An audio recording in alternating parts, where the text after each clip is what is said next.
The other day, we had a judge who said this individual is a non-Canadian, and if they get a high conviction, they'll be deported from the country.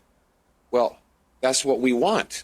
Pierre is not wasting any time. Welcome back to Moose and Loose. My name's David. Today we've got Pierre Poilievre not wasting a single moment, being back in the seat in Parliament, coming out with a new plan to save Canada, to deal with the extortion, the crime, the corruption, and the chaos. And where's Mark Carney? What's he doing? Is he fighting for the canola farmers? Is he fighting for the seafood farmers of Atlantic Canada? How about the auto workers of Ontario or the lumber industry of British Columbia? No, he's not doing anything. He's getting decimated by more Trump tariffs with no response because Mark Carney likes it that way. Let's jump into this. We've got this story here, which is just ridiculous. So Pierre Poilievre reposting this. A nurse with a spotless track record gets fined and suspended for pointing out there are two genders and for praising world-renowned author and women's rights advocate J.K. Rowling. This is authoritarian censorship. We must restore free speech and free thinking in a free country. It says here, BC Nursing College went to great lengths to enforce ideology that rejects scientific facts, argues Michael Higgins. Fining nurse Amy Ham $93,000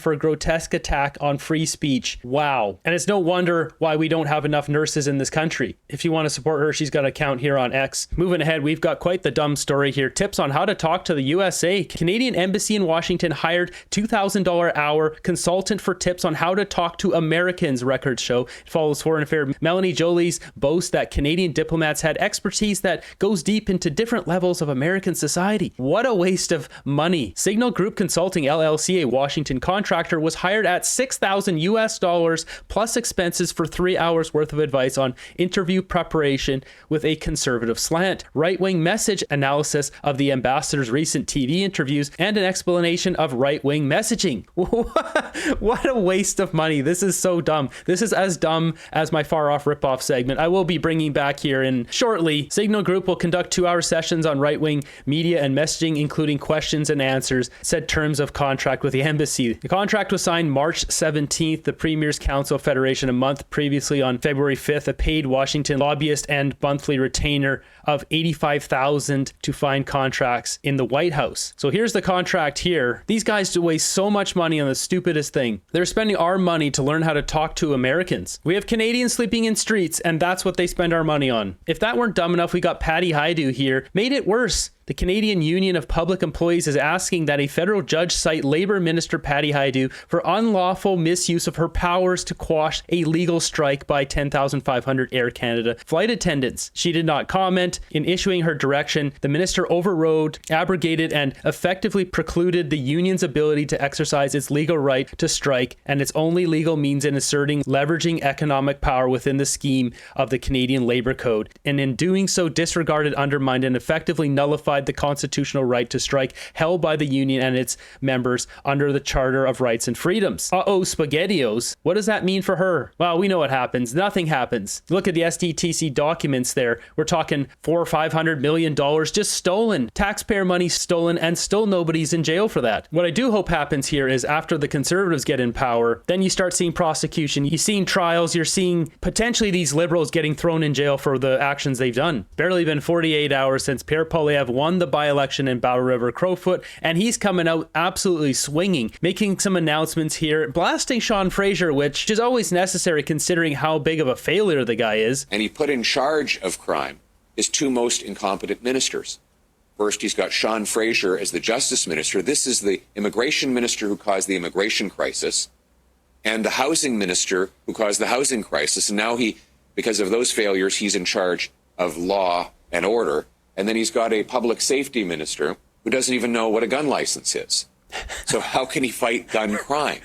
The incompetence that you have to have as a prime minister to name such terrible ministers would be laughable if it weren't so terrifying, because the people behind me today are paying the price for this insanity. So Pierre Poilievre making an announcement today, cracking down on extortion and crime in Canada. But before we get to that, let's take a look at some examples of real crime in Canada. We've got Kirk posting this one. Convenience store owner Hitesh Kumar Patel was charged with human trafficking, extortion, money laundering, and withholding documents, among other things. He got foreign immigrants to pay for immigration documents, charged them to be added to the payroll, didn't pay wages, basically the combination of modern day slavery and foreign worker immigration scams that are happening all across Canada. Hitesh Kumar Patel was released on house arrest. We see here, the accused in this incident, Hitesh Kumar Patel, 45 years, of North Bay, is charged with human trafficking, material benefit of human trafficking, laundering proceeds of crime, possession of proceeds of property obtained by crime over 5,000, fraud over 5,000, extortion, 2 counts of withholding documents, uttering threats, threat under $5,000, unauthorized use of credit card, as he's underlined here, sale of immigration documents. The accused was released on house arrest. Why? This guy should be in a dark pit. This guy has a huge debt to society he has to pay back to get out of the dark pit. Not just please walk out and do whatever you want again, because crime doesn't matter in Canada. Unless you're a Canadian protesting the government, then it's a huge deal. That is why Conservatives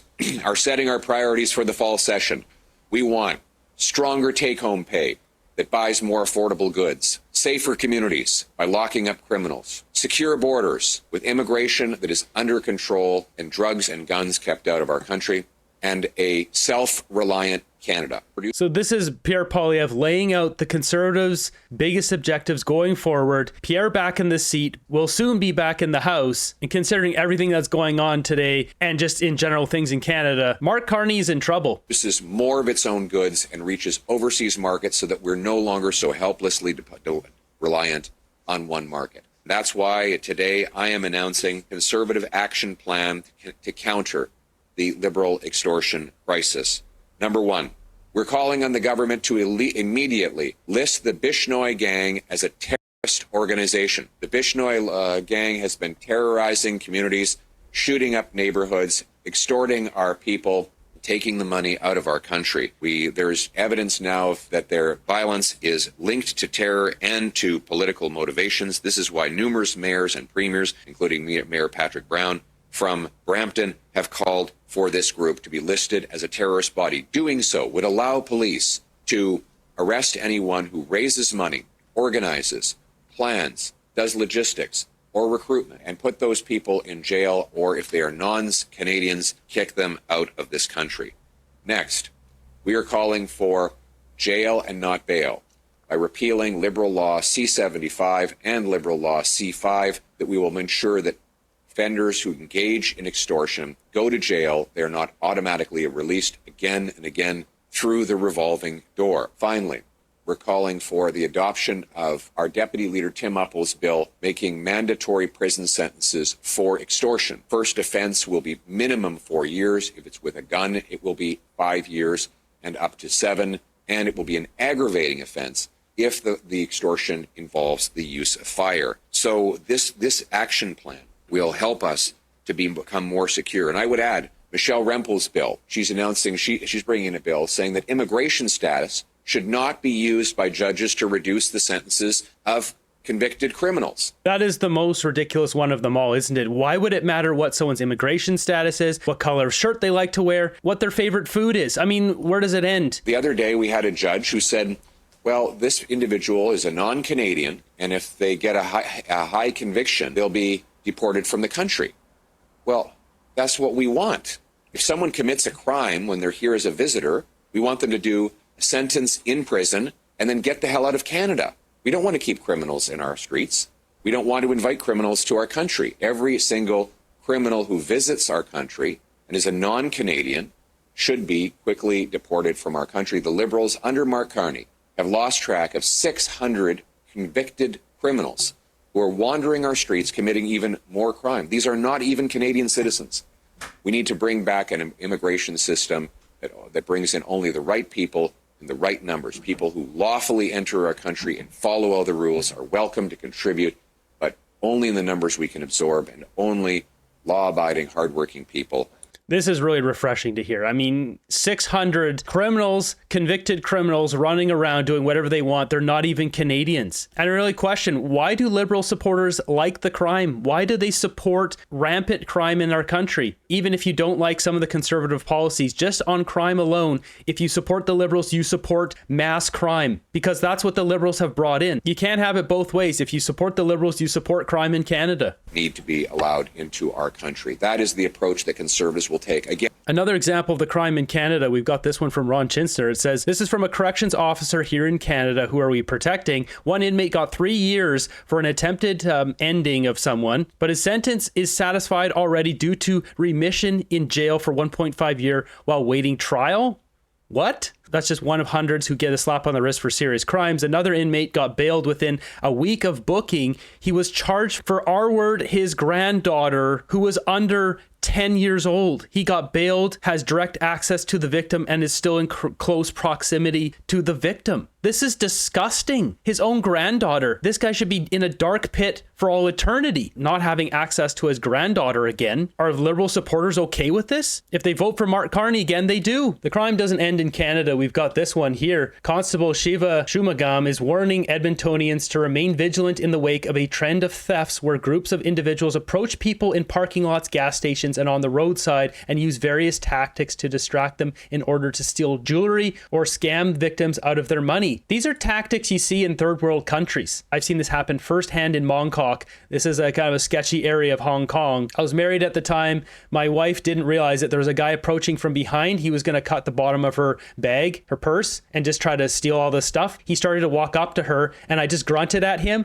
and I put my hand over my knuckles like this and I just shook my head, and then he looked at me and then he walked away. He knew right away he was about to enjoy a rough ride. But these guys are all over the place. That's why they say when you travel, you have bags with reinforced bottoms, so they can't use razor blade and cut the bottom. You don't put anything important in your backpack on the back pocket because they can open it, or wear a backpack on your front. This is all stuff that happens in third world countries. Is Canada a third world country now? This particular group that we're investigating, the names are out there for the public.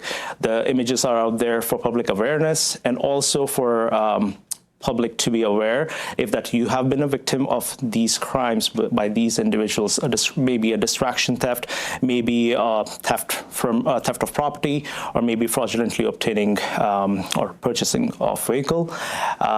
Please report it to us. If you can, do it safely. There will be always a vehicle involved, right? Most likely an Ontario or a Cpac plate or a BC plate. Try and get a make and model. In some cases, we've seen the plates are obscured. However, taking a camera, taking a photo, if you feel safe, right, you can do that. It's time to eradicate this scourge in our country. How many more Canadians need to be victimized before we get rid of this problem out of our country? It's all flooding from the same place. The Liberals' unvetted mass immigration that's coming in. Got a little update here on the guy who defended himself. Well, it turns out the police is defending their decision to charge the homeowner who was attacked by a violent criminal in his own home with a dangerous weapon. You can see here, under Canadian law, individuals have the right to defend themselves and their property. However, it is important to understand that these rights are not unlimited in Canada. The law requires that any defensive action be proportionate to the threat faced. This means that while the homeowner did have the right to protect themselves and their property, the use of force must be reasonable given the circumstances. I'm pretty sure a dangerous criminal, convicted criminal that's already wanted for other crimes, breaking into a house with a dangerous weapon, would warrant someone to pound this person into oblivion. What is a reasonable use of force? Why would anyone worry about that while under attack? Exactly. If someone breaks into my house with a pokey as a weapon, I'm supposed to ask him to wait while I measure his pokey to see if my kitchen one matches up so I don't hurt him by having a bigger pokey? For real? That's it. If someone's breaking in with a pokey or any sort of thing, I'm going to grab the negotiator behind me here. I'm going to negotiate with them. And whether that's the Japanese negotiator, the Louisville negotiator, it doesn't matter. If someone's breaking in here and they want to take me out, they're going to get removed. And with that, we've got Doug Ford asked about this very situation. Everyone hear about the story in Lindsay? So this criminal that's wanted by the police breaks into this guy's house. This guy gives him a beating, and this guy gets charged. And the other guy gets charged. But something is broken. I know if someone breaks into my house or someone else's, you're going to fight for your life. This guy has a weapon. You're going to use any force you possibly can to protect your family. I'm telling you, I know everyone would. I'd be scared to break into Kevon's house. Look at it, he's like a linebacker. He'd beat the living crap out of the guy, as he should. Because enough's enough here. The violence and breaking into people's homes, putting guns to their heads. And guess what? Some bleeding heart judge, little Johnny, he didn't have a good upbringing. So we're going to let him out on bail 5 more times. Because he's on his 5th, being let out on bail 5 times, just to go do the same thing the next day. I'll tell you one thing, I get more calls than anyone in the country. People are done with this. They're absolutely done. They're finished.